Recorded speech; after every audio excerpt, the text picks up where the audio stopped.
저는 지난주에 길거리를 가다가 몰몬교 선교사를 만났습니다. 어디서 왔냐고 물어보니까 한 명은 유타주에서 왔다고 했고 다른 한 명은 오하이오주에서 왔다고 했습니다. 이들은 비록 정통교회 믿음을 가진 사람들은 아니지만 저는 이런 사람들을 만날 때마다 정중하게 대화를 합니다. 가만히 보니까 제 아들뻘 되는 젊은 청년들이 먼 이국 땅에서 고생을 한다 하는 생각도 들었고 궁극적으로는 이들도 전도의 대상이라고 생각하기 때문에 그렇습니다. 몰몬교는 1908년 태어난 조셉 스미스를 선지자로 여기는데요. 그가 발견했다고 전해지는 몰몬경을 신구약 성경과 동등한 것으로 생각을 합니다.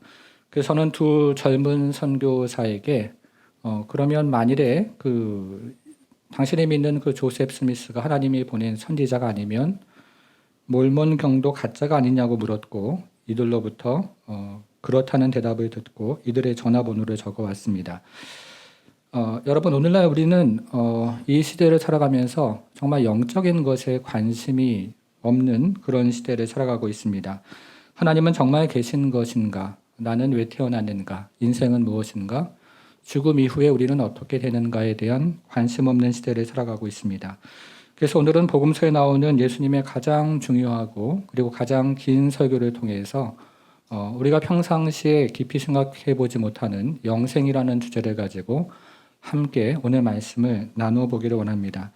특별히 어제부터 교회 학교 여름 사역이 시작이 되었는데요. 교사분들 그리고 부모님들 또 우리 아이들에게 이 교회 학교로 하면서 너무나 중요한 주제이기 때문에 이 시간에 성령의 도우심을 구하면서 오늘 말씀이 우리 가운데 잘 이해가 되어지고 이 말씀이 또 우리 가운데 들어올 수 있도록 함께 기도하는 마음으로 이 말씀을 함께 살펴보겠습니다. 오늘 본문은 세 가지 대화로 되어 있는데요.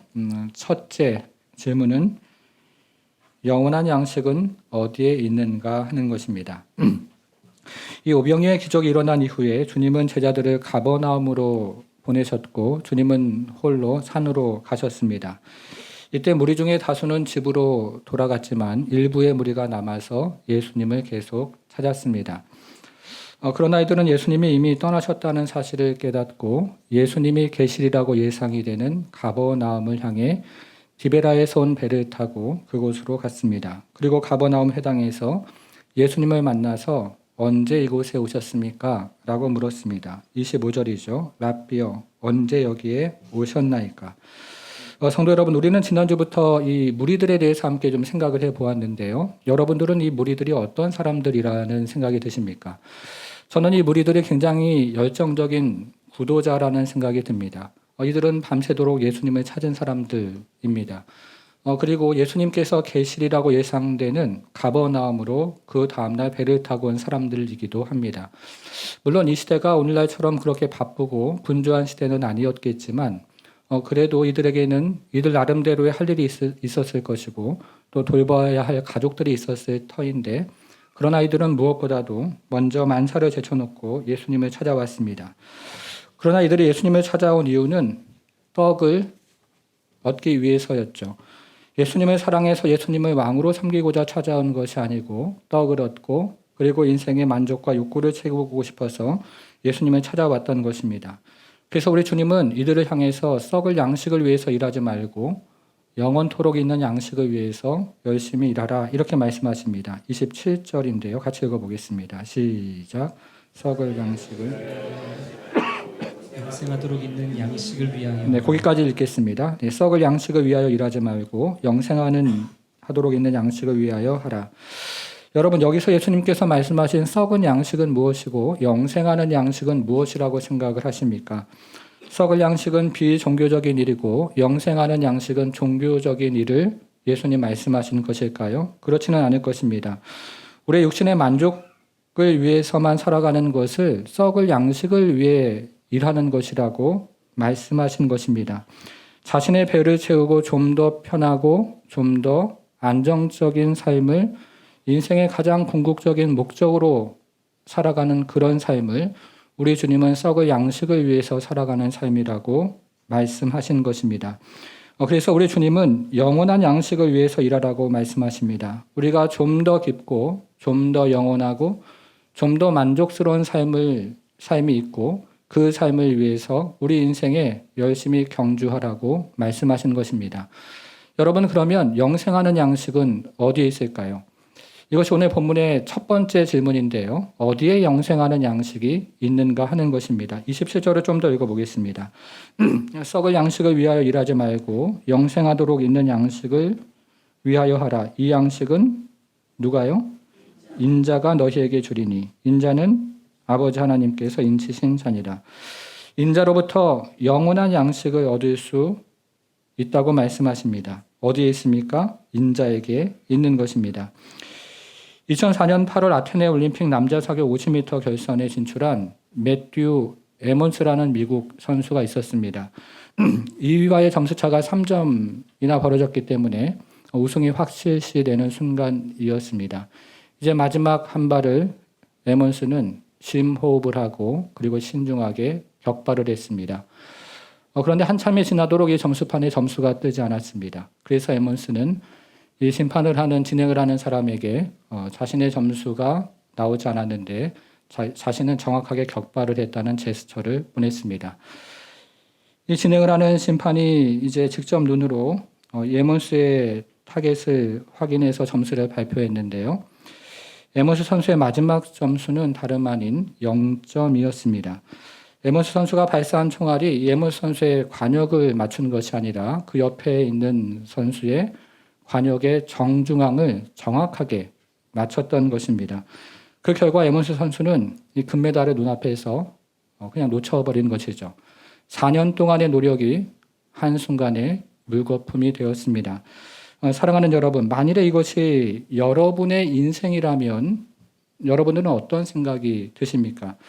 여러분들이 누구보다 열심히 일을 했고 그리고 일찍 일어나고 늦게 누우며 성실하게 정직하게 인생을 살아왔는데 여러분의 인생을 나중에 주님께서 썩을 양식을 위해서 일한 인생이라고 평가를 하신다면 여러분들은 어떤 생각이 드시겠습니까? 그래서 우리 주님은 썩을 양식을 위해서 일하지 말고 영원한 양식을 위해서 열심히 인생을 살아가라고 말씀하십니다. 저는 정말 이곳에 있는 모든 여러분들에게 우리 인생을 다시 한번 돌아보면서 영원한 양식을 위해 살아가는 모든 성도가 되기를 주님의 이름으로 축복합니다. 두 번째 질문은요. 영원한 양식을 얻기 위해서 무엇을 해야 하는가 하는 질문입니다. 이것이 오늘 본문이 가지고 있는 두 번째 질문입니다. 우리나라 종교계에 잘 알려진 성철 스님이 있습니다.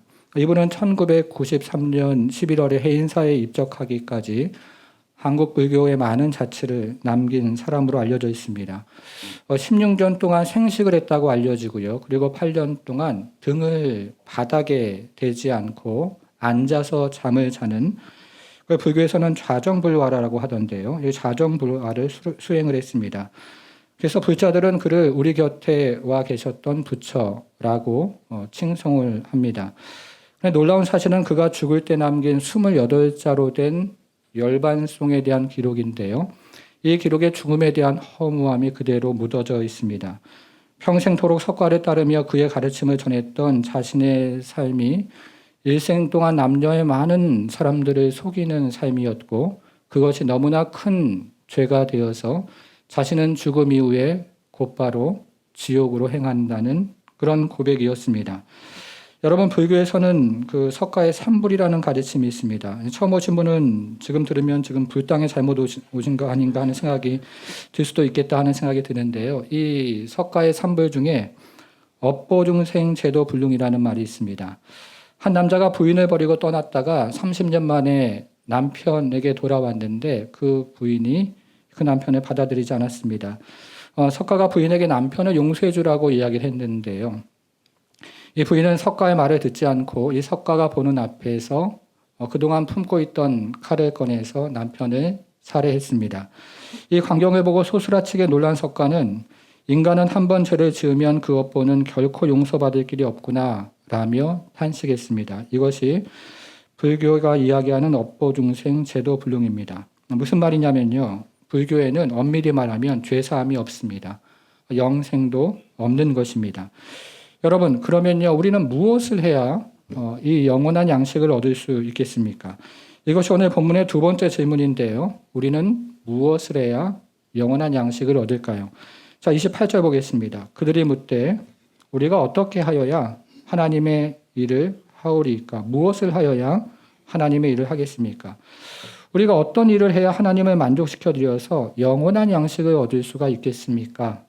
라고 무리들은 물었습니다.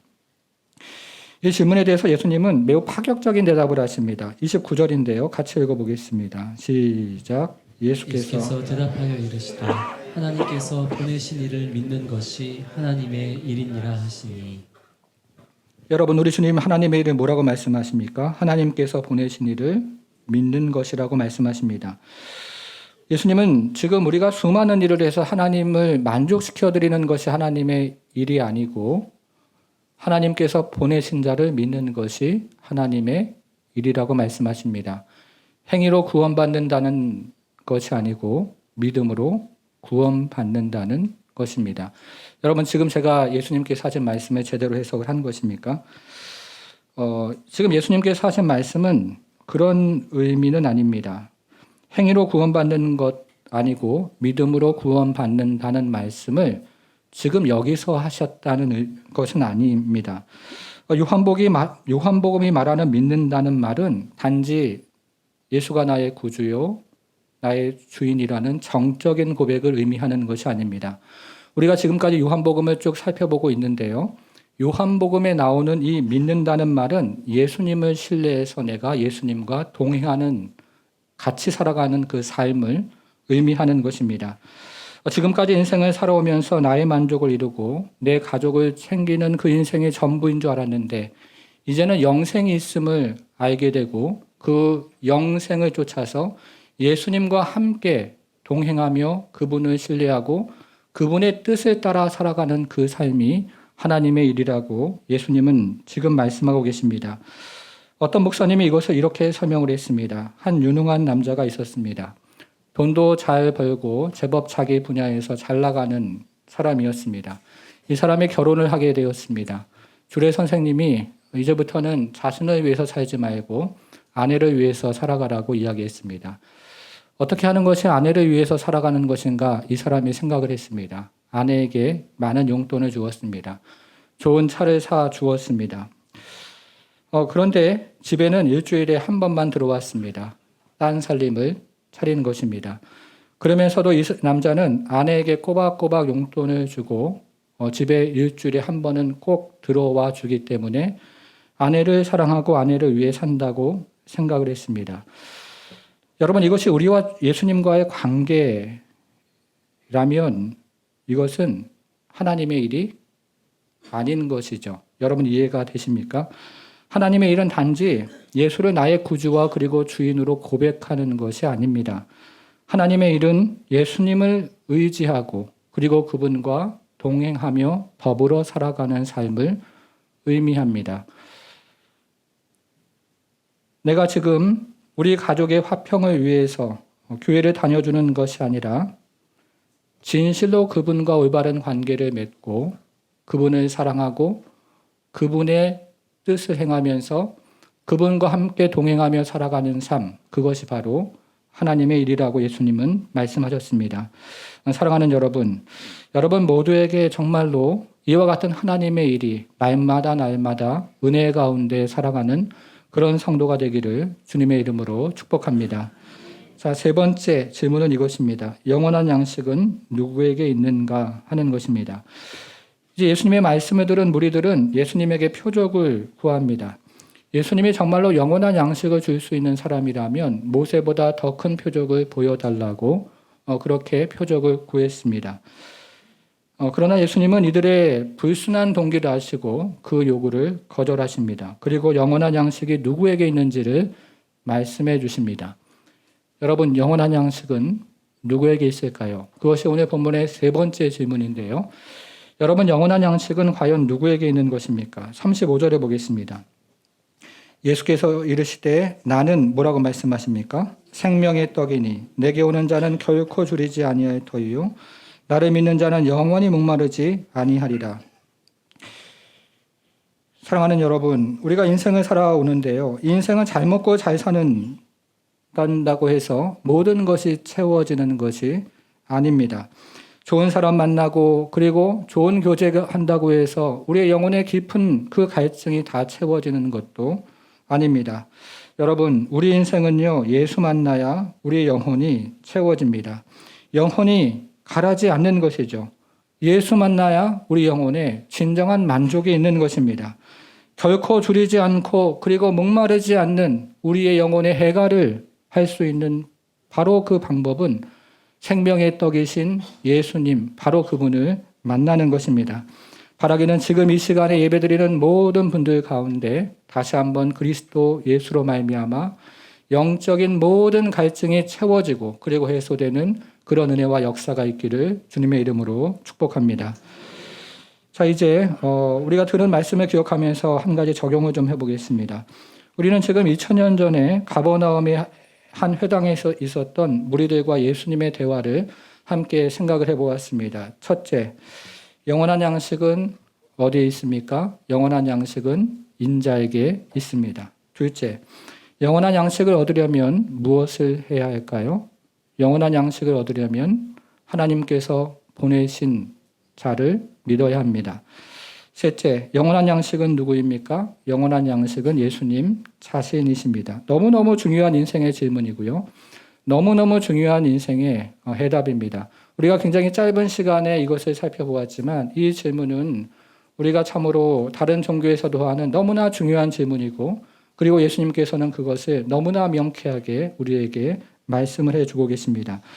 여러분, 그런데 우리 인생의 딜레마가 있습니다. 그 인생의 딜레마가 무엇인지를 좀 생각을 해보겠습니다. 36절인데요.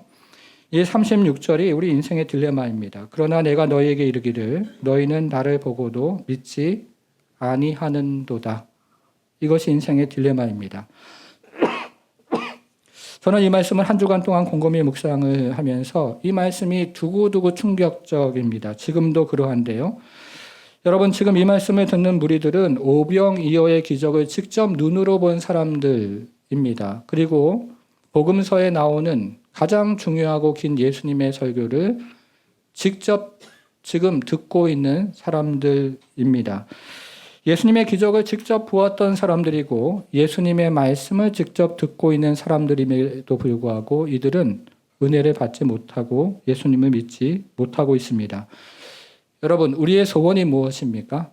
예수님이 한번 내 눈앞에 쫙 나타나면 정말 예수 믿을 것 같고 우리가 열심히 예수 믿으며 신앙생활 할 것 같은 것이 우리의 소원 아닙니까? 그런데 사람들은요, 오병이어의 기적을 보고 예수가 정말 나타나서 그분께서 직접 말씀을 해주셔도 믿지 않는 것이 바로 사람이라는 것입니다. 여러분, 요한복음 5장에 나오는 38년 된 병자 기억하십니까? 예루살렘 안에 베데스다 연못이 있었는데요. 1년에 한 번 천사가 내려와서 그 물을 휘저을 때 그곳에 먼저 들어가는 사람은 누구든지 나음을 입는다는 소문이 있었습니다. 그러나 이 사람은 38년 동안 자리에서 일어나지 못하는 병자였기 때문에 스스로 걸어서 그 연못에 들어가서 나음을 입지 못하는 사람이었습니다. 그 사람이 스스로 할 수 없다는 것을 그 사람 자신도 너무나 잘 알고 있었고 주변에 있는 모든 사람들도 그 사람이 스스로 그 일을 할 수 없다는 사실을 알고 있었습니다. 그런데 이것이 바로 성경이 말하는 인간의 영적인 상태입니다. 죄인인 인간은 스스로 예수님 앞에 나아갈 수가 없습니다. 죄인 인간은 스스로 예수님을 믿을 수도 없습니다. 성도 여러분, 여러분들은 여러분 스스로 예수님께 정말로 나아갈 수 있다고 생각을 하십니까? 여러분들이 예수를 선택하고 그리고 믿을 수 있다고 생각을 하십니까? 예수 믿는 것이 나의 선택이요, 나의 결정이라는 이 생각은요, 기독교 역사에서 대부분의 기독교인들이 가지고 있었던 생각입니다. 예수 믿는 것이 나의 선택이요, 나의 결정이라고 생각했습니다. 주 예수를 믿으라. 그리하면 너와 내 집이 구원을 얻으리라. 나의 선택인 것이죠. 여러분, 오늘 본문 40절을 좀 보시겠습니까? 40절. 마지막 절이죠. 내 아버지의 뜻은 아들을 보고 뭐라고 되어 있습니까? 믿는 자마다 영생을 얻는 이것이 나의 결정이라는 것이죠. 이런 구절들을 보면 분명히 예수 믿는 것이 나의 선택이요, 나의 결정입니다. 그래서 우리는 교회에 처음 오신 분들에게 예수 믿으라고 이야기합니다. 저도 그렇게 이야기합니다. 틀린 말이 아니죠. 그런데 성경의 또 다른 본문들은요, 예수 믿는 것이 단지 나의 선택이요, 나의 결정이라는 믿음에 대해서 경고 신호를 보냅니다. 대표적인 말씀이 마태복음 7장 21절인데요. 나더러 주여 주여 하는 자마다 천국에 다 들어갈 것이 아니라고 했습니다. 예수님께 주여 주여 했던 사람들은 이때 예수님의 이름으로 예언했던 사람들이고 예수님의 이름으로 기적을 베풀고 귀신을 쫓아냈던 사람들입니다. 여러분, 그 사람들이 지금 우리 가운데 있다고 한번 생각을 해보세요. 그러면 그 사람이 구원받지 못한 백성이라고 어떻게 감히 생각을 할 수 있겠습니까? 그런데 예수님은 매우 매몰차게도 내가 너희를 알지 못한다 말씀하시면서 불법을 행한 자들아 떠나가라 이렇게 명을 하셨습니다. 나는 예수를 믿는다고 분명히 생각을 하고 지금까지 살아왔는데 마지막 날에 예수님이 나를 모른다 이렇게 말씀하실 수 있다는 것입니다. 그러니까 성경은 진짜 믿음과 가짜 믿음이 있고 그것을 구별해서 이야기합니다. 여러분, 그러면 참된 믿음은 어떤 믿음일까요? 참된 믿음은 과연 어떤 믿음이겠습니까? 자, 37절을 한번 보겠습니다. 37절. 아버지께서 내게 주시는 자는 다 내게로 올 것이요 내게 오는 자는 내가 결코 내쫓지 아니하리라. 여러분, 이 말씀을 한번 자세히 보십시오. 아버지께서 예수님께 주시는 사람이 있다는 것이죠. 그리고 예수님은 이 사람들을 내쫓지 않는다고 말씀하십니다. 여기에 사용된 내쫓다는 헬라 말은 이미 들어와 있는 사람을 밖으로 쫓아내는 것을 이야기합니다. 반대로 내쫓지 않는다는 말은 밖에 있는 사람을 안으로 들여서 지킨다. 이런 의미를 가지고 있습니다. 그러니까 사람은 아버지 하나님의 이끄심과 아들 하나님의 지키심으로 예수를 믿는 것이죠. 여러분들이 진실로 예수를 믿음으로 이 자리에 오셨다면 그것은 아버지 하나님의 이끄심과 아들 하나님의 지키심으로 진실로 예수를 믿게 된 것입니다. 우리는 스스로 예수께 나올 수 없는 죄인인데 아버지 하나님의 이끄심과 아들 하나님의 지키심으로 우리가 예수를 믿게 되었다는 것입니다. 우리는 스스로 정말로 믿음을 가질 수 없는 죄인인데요. 그러나 아버지 하나님의 역사와 아들 하나님의 역사로 우리는 진실된 믿음을 가지게 되었다는 뜻입니다. 이것을 광주에서 사역하는 김영희 목사님의 글을 군데군데 인용하면서 좀 설명을 해보겠습니다. 미국 교회사를 살펴보면 19세기에 큰 부흥이 있었는데 그때 많은 사람들을 그리스도께 인도한 찰스 피니라는 사람과 그리고 아쉘 네틀튼이라는 목사님이 있었습니다. 이 찰스 피니 목사님은 당시에 굉장히 유명한 부흥 강사였는데요. 가는 곳마다 많은 사람들이 예수께 돌아오게 하는 그런 하나님의 사람이었고 반면에 아쉘 네틀튼 이 목사님은 수치적으로는 그렇게 많은 사람들을 예수께 돌아오게 하지는 못했습니다. 그런데 이 부흥이 일어난 이후에 30년 동안 그 열매를 추적하고 그리고 조사해 본 결과가 매우 달랐습니다. 이 네틀튼 목사가 회심시킨 이들은요, 시간이 지나도 그 믿음이 변치 않으므로 이들의 회심이 진정한 회심이었다는 스스로 증명을 한 반면에 찰스 피니가 그렇게 많이 전도했던 사람들은 시간이 지나면서 믿음을 오늘날의 대중전도한 것처럼 믿음을 잃어버렸습니다. 찰스 피니는 구원은 절대적으로 죄인의 선택과 결단이라고 믿었고 또 그렇게 설교했습니다. 그래서 수많은 사람들이 그 말씀을 듣고 예수께 나왔는데 시간이 지나면서 그 믿음을 잃어버린 것입니다. 결과적으로 그들의 믿음은 참 믿음이 아니었던 것입니다. 저는 목회를 하면서 이런 경험을 합니다. 제가 지난 교회에서 처음 청년부 사역을 할 때 출석 인원이 2,700명이었습니다. 매주 40-50명 정도가 새가족반으로 옵니다. 그러면 5주, 어떨 때는 8주, 또 어떤 경우에는 12주 이렇게 오랫동안 이들에게 예수님을 소개를 합니다. 그리고 마지막 주에는 구원의 확신이 있음을 다시 한번 점검을 하고 예수님을 영접을 시킵니다. 그러면 자신도 이제 예수를 믿는 그리스도인이라고 생각을 하고 다른 사람들도 그 사람을 그리스도인이라고 인정을 합니다. 그런데 교회에 어려움이 생겨서 청년부가 이렇게 줄어들었는데요. 한 1,900명 정도가 되었습니다. 한 1,000여 명 정도가 이제 흩어져 버린 것입니다. 굉장히 미안했죠. 그런데 그것보다 더 큰 문제는 그것이 아니었는데요. 교회를 떠난 많은 청년들이 믿음을 잃어버렸습니다. 진짜 믿음이었다면 다른 교회 가서 잘 정착을 했어야 하는데 아예 이들 중에는 많은 청년들이 믿음을 잃어버린 것입니다. 그 이후로 저는 이 일을 곰곰이 생각해 보았습니다. 수많은 사람들이 모여서 예배하고 성경 공부했었는데 그 중에는 적지 않은 숫자가 진짜 믿음이 아니었다는 생각을 하게 되었습니다. 정말 수많은 사람들이 모여서 예배할 때 손을 들고 찬양하고 정말 눈물 흘리며 찬양하고 밤늦도록 성경 공부를 열심히 했는데 그것이 하나의 문화였을 수 있겠다는 생각을 했습니다.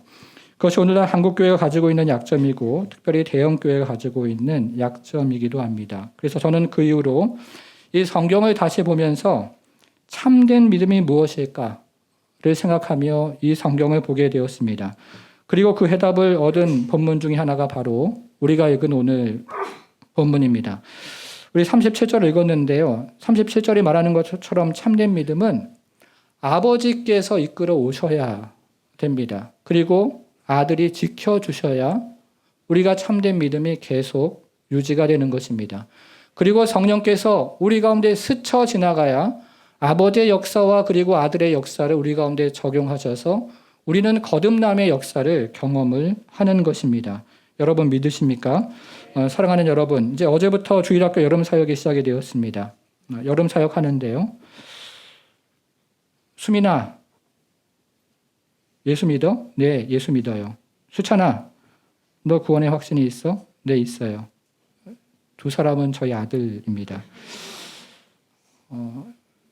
열심히 보물찾기 하고 열심히 물놀이하고 이런 게 다가 아닙니다.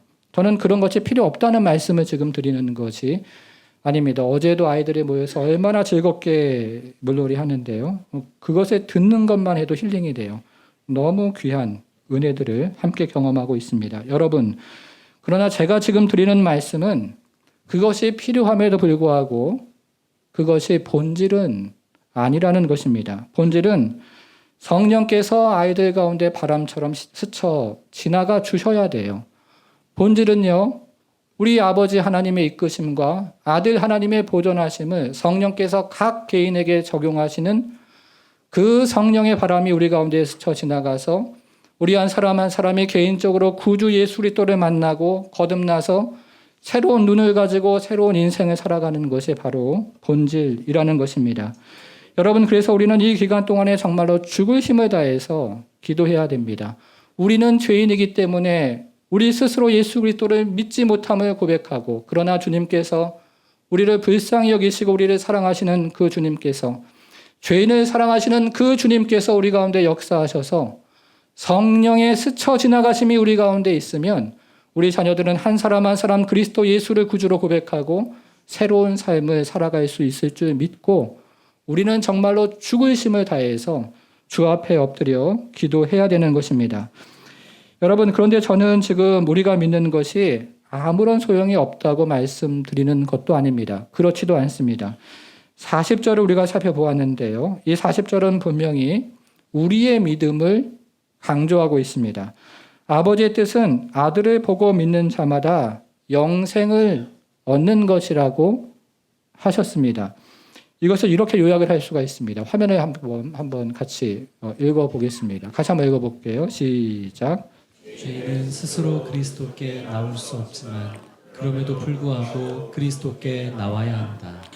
처음 보는 분들에게 좀 어려울 수 있습니다. 제가 다시 한번 좀 읽어보겠습니다. 죄인은 스스로 그리스도께 나올 수 없지만 그럼에도 불구하고 그리스도께 나와야 합니다. 죄인은 스스로 그리스도께 나올 수 없지만 그럼에도 불구하고 그리스도 앞에 나와서 은혜를 구해야 합니다. 이게 어떤 의미인지 19세기에 있었던 일화를 하나 소개해 드리겠습니다. 19세기 미국 남부 지역의 장로교 목사였던 벤저민 모건 퍼머라는 목사님이 있었습니다. 한 젊은이가 대부흥기 때 이 목사님의 집에 거하게 되었습니다. 이 목사님 집에는 매일같이 예배가 이제 진행이 됐는데요. 이 목사님은 이 젊은이에게 자네가 예배에 참석하고 말고는 스스로 결정하면 되겠네라고 말을 했습니다. 이 젊은이는 마땅히 할 일이 없었기 때문에 이제 그 예배에 매일같이 참석을 했습니다. 근데 예배 참석할 때마다 이 목사님의 설교를 들으면서 마음이 굉장히 불편했습니다. 그래서 어느 날 월요일 날 오후에 서재에 있는 이 목사님을 찾아가서 이렇게 항의를 했습니다. 당신의 설교자들은 세상에서 가장 모순된 사람들입니다. 당신들은 일관성이 거의 없는 말을 내키는 대로 반복합니다. 그러나 이 말을 들은 파머 목사님은 전혀 놀라지 않았습니다. 이 청년이 지금 진리와 내면에서 싸우고 있다는 사실을 알았기 때문에 그랬습니다. 이 청년이 계속 이렇게 항의를 했습니다.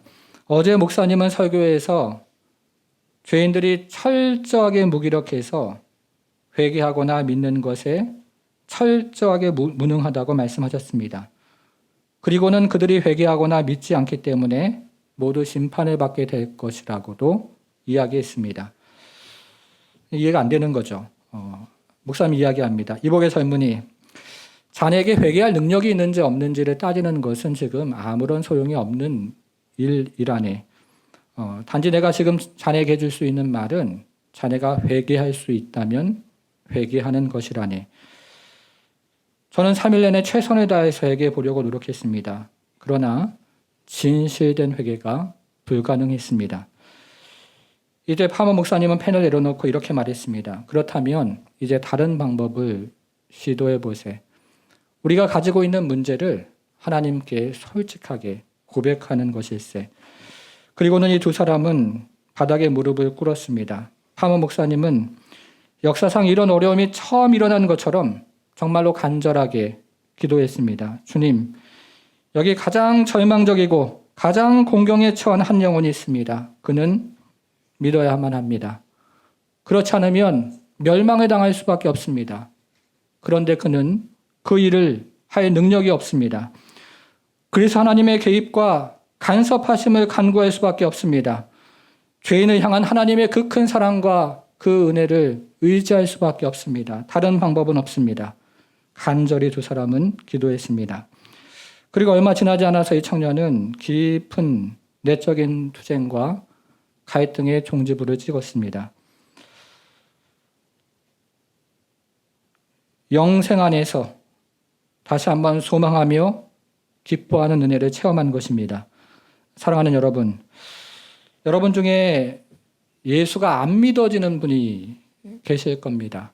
믿으려고 했는데 지금까지 살아오면서 중고등학생을 거쳐오고 청년 시기를 거쳐왔는데 예수를 정말 진실로 믿고 싶은데 진실된 믿음이 내 영혼 가운데 있지 않구나 하는 생각을 하시는 분들이 분명히 계실 것입니다. 여러분, 성경은 이야기합니다. 우리는 스스로 회개할 수 없는 죄인이라고. 우리는 회개할 수 있는 존재가 아니고 우리는 스스로 회개할 수 없는 무기력한 죄인이요, 스스로 믿을 수 없는 무능한 그런 죄인이라고 성경은 이야기합니다. 여러분, 어떻게 해야 합니까? 하나님께서 이끌어 주셔야 되는 거예요. 아들 하나님께서 우리를 지켜 보존하여 주셔야 하는 것입니다. 성령께서 우리 가운데 역사하셔서 성령의 바람으로 우리를 스쳐 지나가셔야 하는 것입니다. 여러분, 이 시간에 저는 정말 그런 은혜를 우리 각 사람에게 부어주시기를 정말로 간구합니다. 나는 스스로 회개할 수 없고 나는 스스로 믿을 수 없지만 죄인 한 사람이 돌아오는 것을 기뻐하시고 죄인이 회개하는 것을 천국의 잔치를 베풀며 기뻐하시는 그 하나님께서 우리 가운데 성령의 스쳐 지나가는 바람을 허락하심으로 말미암아 우리 모두가 그런 은혜와 은총 가운데 거듭나는 역사, 진실된 믿음을 갖는 그런 역사가 이 한 시간에 우리와 함께하기를 바랍니다. 우리 자녀들도 마찬가지죠. 지금 주일학교 하고 있는데요. 앞에서 말씀드린 것처럼 이런 프로그램 저런 프로그램 참 중요합니다.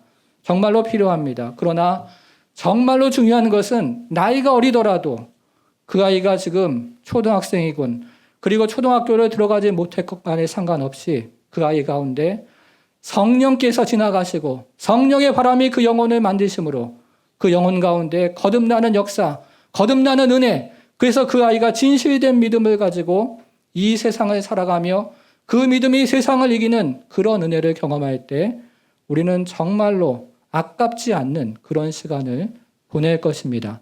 바라기는 이 여름 가운데 우리가 함께 예배하고 그리고 우리 아이들 함께 찬양하고 주일학교 모임 수련회 할 때에 주님의 은혜가 우리 가운데 넘쳐나서 주께서 주시는 그런 은혜와 은총으로 우리가 진짜 믿음을 가지고 이 땅을 살아가는 모든 성도가 되기를 주님의 이름으로 간절히 축원합니다. 여러분의 교회 생활을 얼마나 오래 했느냐, 제가 여러 번 묻지만 그것을 묻는 것이 아닙니다. 우리 안에 진실된 그 믿음이 있는가, 참된 믿음이 있는가, 성경은 그것을 우리에게 묻고 있습니다. 근데 인생의 문제가 무엇입니까? 스스로 회개할 수 없는 죄인이고 스스로 믿을 수 없는 죄인이라는 것입니다. 여러분, 그런데요, 제가 목회를 하면서 지금까지 목회를 하면서 경험하는 것은 정말 주를 찾고 주 앞에 나와서 간절히 부르짖는 그 영혼을 주님께서 만나 주신다는 사실입니다. 우리 스스로 회개할 수 없고 믿을 수 없지만 우리 선하신 하나님께서 죄인이 돌아오는 것을 기뻐하시는 우리 주님께서 은혜를 베풀어 달라고 간구하는 그 영혼을 만나 주시고 그 영혼에게 베풀 만한 은혜를 베푸셔서 거듭나는 은혜를 허락해 주신다는 것입니다. 우리가 그것을 믿고 우리 자신을 위해서 그리고 우리 사랑하는 가족을 위해서 특별히 우리 자녀들을 위해서 예수 믿어라 말하기 이전에 주님, 그 영혼은 스스로 회개할 수 없고 스스로 믿을 수 없는 죄인이지만 그러나 주님께서 사랑하시고 죄인을 사랑하시는 그 하나님께서 그 영혼에게 은혜 베풀어 주시면 우리 자녀 모두 예수 믿고 돌아올 줄 믿사오니 하나님 은혜를 베풀어 주옵소서 하는 믿음 가지고 함께 기도하기 원합니다. 기도하겠습니다. 하나님 아버지, 아직도 세상의 즐거움이 예수님 믿는 즐거움보다 더 즐거운 사람이 있지 않습니까? 하나님 아버지, 아직도 참으로 성경이 말하는 그리고 성경의 즐거움을 모르고 기도의 즐거움을 모르며 찬송의 즐거움을 모르고 사랑하는 백성들 있지 않습니까? 하나님, 그저 신앙의 연수가 얼마 되지 않았고 내가 그저 참으로 예수 참으로 믿는 것이 그저 참 열심히 믿지 않아서 그렇다고 그렇게 생각하며 하나님, 그렇게 인생을 살아오면서 하나님, 그저 참으로 이 인생과 그리고 하나님과 그 두 사이에 다리를 걸쳐놓고 하나님 아버지 진실한 회개 없이 그렇게 인생을 살아가는 그런 하나님의 사랑하는 백성들 이 자리에 앉아 있지 않습니까? 하나님 아버지, 다시 한번 하나님 주 앞에 간구하고 기도하오니 하나님 아버지, 인생을 살아오면서 진실한 회개가 무엇인지 경험하지 못한 백성들, 진실한 하나님 아버지 믿음이 무엇인지 경험하지 못한 백성들 긍휼히 여겨주시고 불쌍히 여겨주셔서 하나님, 이 시간 믿음으로 다시 한번 주 앞에 고백하며 하나님 앞에 나올 때 하나님 아버지, 성령에 스쳐 지나가는 바람과 역사가 우리 가운데 일어날 수 있도록 주여 도와주시고 아버지 하나님의 이끄심과 아들 하나님의 보존하심을 성령께서 바람처럼 우리 가운데 역사하여 주셔서 성령의 바람이 이 시간 가운데 하나님 아버지 하늘로부터 내려와 이곳에 무릎 꿇고 기도하며 주 앞에 회개하며 나아가는 모든 성도들 머리 위에 하나님의 놀라운 성령의 하나님 아버지 기름 부으심이 성령의 바람이 우리 가운데 불어올 수 있도록 주여 도우셔서 인생이 거듭나고 참된 믿음을 소유하고 진실된 하나님 아버지 영생을 소유하며 인생을 살아가는 이곳에 모든 성도들 될 수 있도록 우리 하나님 역사하여 주옵소서. 우리 자녀들을 위해서 하나님 기도하며 주 앞에 간구하오니 하나님 아버지 3살짜리라도 5살짜리라도 성령의 바람이 불어오면 거듭나 주 앞에서 하나님 아버지 새 생명 가지고 주의 백성으로 인생을 다시 바라보고 참된 목적과 그 의미를 가지고 살아가는 백성으로 살아갈 줄 믿사오니 우리 하나님 우리 자녀들을 긍휼히 여겨주시고 불쌍히 여겨주셔서 이번 여름 사역위에 성령의 바람이 불어오는 은혜가 있도록 우리 하나님 함께하여 주옵소서. 영유치부 위에 성령의 바람이 불어오게 하시고 유초등부 위에 성령의 바람이 불어오게 하시고 중고등부와 청년부 위에 성령의 바람이 불어오게 하셔서 하나님 아버지 성령의 능력과 은혜를 의지하며 거듭나는 모든 역사와 하나님 아버지 은혜가 우리 가운데 일어날 수 있도록 주님 우리와 동행하여 주옵소서. 이제는 우리 주 예수 그리스도의 은혜와 하나님의 크신 사랑과 성령의 감화 감동 충만케 하심이 주님의 사랑과 긍휼에 의지하여 영생을 누리며 살아가길 소원하는 모든 성도들 머리 위에 이제부터 영원토록 함께 하실지어다. 아멘.